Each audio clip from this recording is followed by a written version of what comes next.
أعوذ بالله السميع العليم من الشيطان اللعين الرجيم بسم الله الرحمن الرحيم. sunana nura salihu adam wanda ake wa lakabi da salihan nur. Yau ainihin 17 wato ga watan biyu shekara ta 2020 na nufin 2020. Mai gani zai ga cewa na daga wani abu da ake kira ayaba da yaren Hausa. Bature ya kirawo ta da banana, amma larabawa suna kiranta mauzu. Almauz wani tsiro ne wanda Allah subhanahu wa ta'ala ya ni'imta al'umma da shi mai matukar amfani. Ita ayaba amfaninta musamman ga 'ya'ya mata waɗanda suka haihu.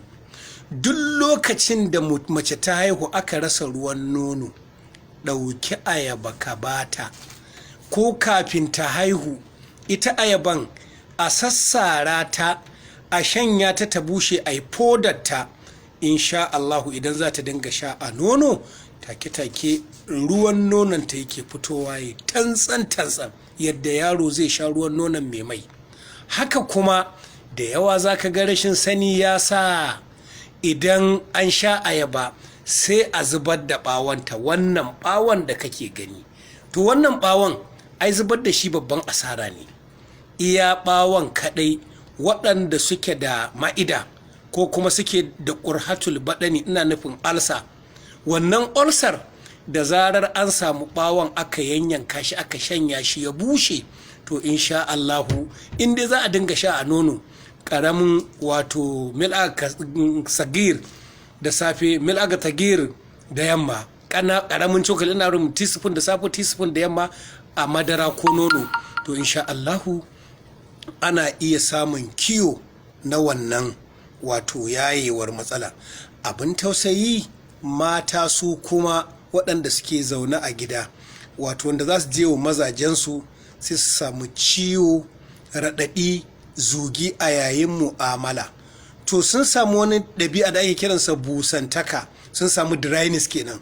To ita da ɓawanta da shi naman ciki, ita ayaban idan aka yanyanka su aka shanya ya bushe aka nike, akwai bita cola shine namijin goro, to nan bita cola din aka nika shi sai a daidaita shi garin ayaba da namanta da bawanta da aka nika aka busar da shi ya zama biyu, wato a samu kamar 80 or 70%.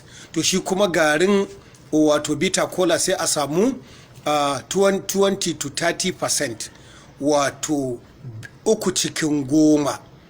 shi kuma garin ayaba da bawanta a samu 7/10. to in za a dinga sha a nono, insha Allah in dai ɗabi'ar bushi ne, kai ko da namiji ma da ake cewa sperm ɗinsa ya tsinke ko kuma bai da ainihin sperm ɗin ya zama watari, to insha Allah idan yana sha zai iya samun ingancin lafiya.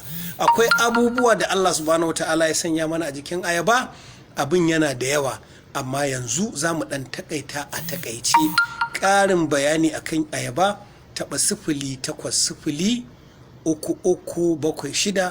08033765825, da sannu za ka samu labari ko za ka samu abin da ke bukata akan ayaba, daga ganyen ayaba da itacen ayaba da saiwar ayaba.